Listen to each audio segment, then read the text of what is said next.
Welcome to Social Life and Peel. I'm your host, Declan Roberts, and I'm joined by the one and the only, often imitated but never duplicated, Bianca. How are you, B? You just make me do that because you can't say my last name. I can never say your last name. So for everyone at home, we have a special segment in store for you guys today. Sometimes we go through things in life where you're feeling a little bit down and out.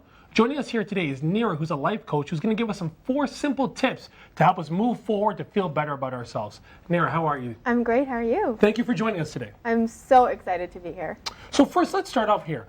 How did you become a life coach? Oh, wow.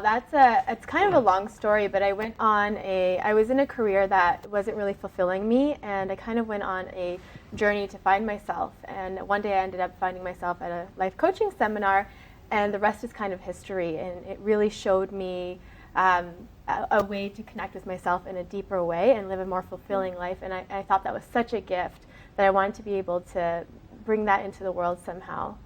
Is there any common traits within people why they can't move forward with things?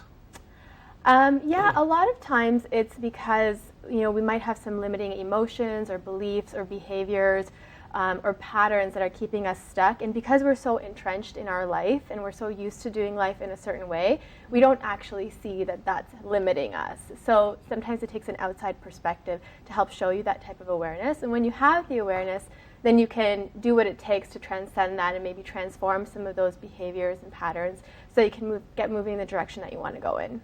Okay, and how does one go to see a life coach? Do you have to Google one? I've never been to one, but I've obviously been in situations where I'm I don't know what I'm going to do next, or I feel stuck. So. And to add to that, how does someone know they need a life coach? Mm-hmm. Yeah, so those are really good questions. Life coaching is one of those things that's becoming more popular over the last few years. And so if you do a Google search, you'll probably be able to find somebody in your area. It's probably the best way of doing it, life coach, Peel. You'll have a number of people come up.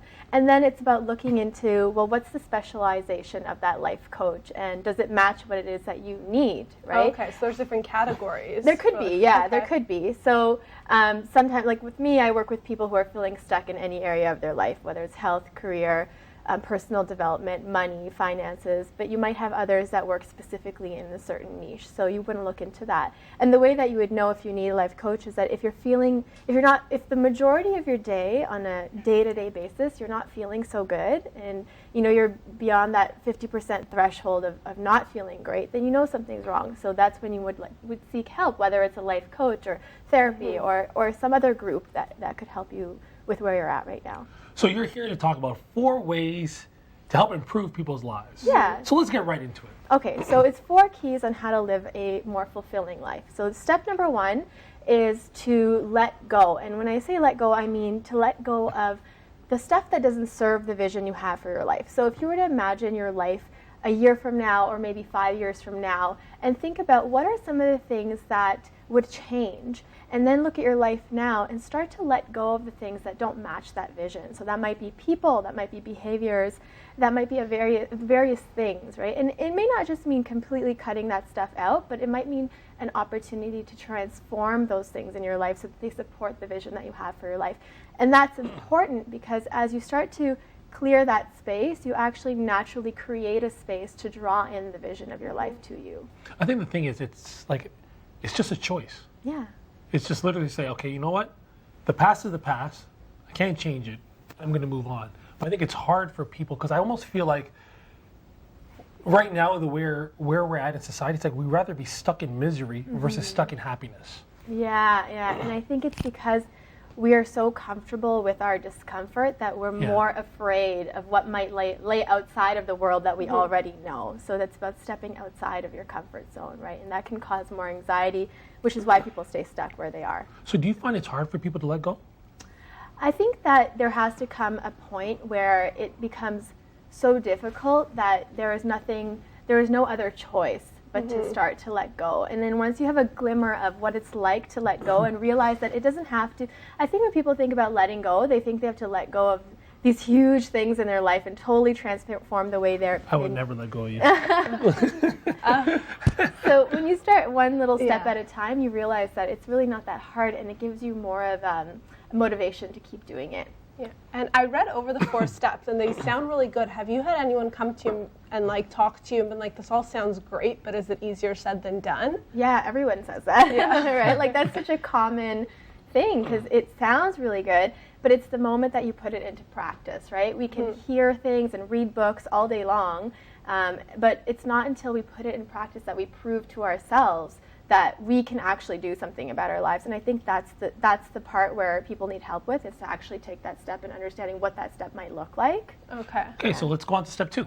Sure.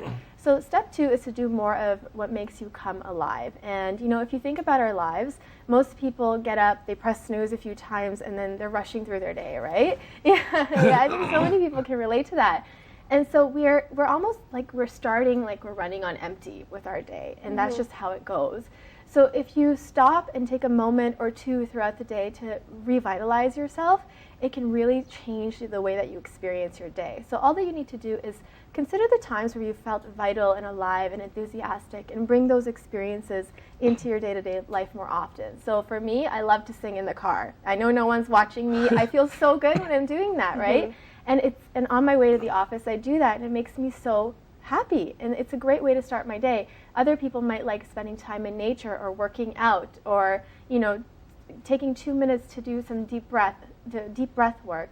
Whatever it is that allows you to come back to yourself and to step into your heart and to feel that energy, it's going to fuel you for the other parts of your life. So essentially incorporating something that you love to do into your day-to-day, so it's not just like you work 9 to 5 and you rush to eat and go to sleep. Yeah, and I think that it can be so simple. Like we think of it as this huge life-altering thing we might have to do, but it could be something very simple.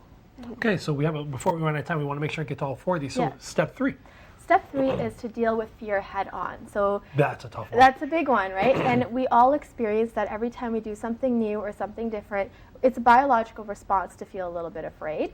So if you're the kind of person that, you're in that disaster train of thoughts and creating stories in your mind about all the things that could go wrong, it's an invitation to really just step into your heart, get out of your head, and to focus on what you absolutely know to be true right now. Because when you focus on what's real and not what you imagine could happen, you allow yourself to step into a position of power and a position of control when you make decisions. So you make better decisions for your life from that place.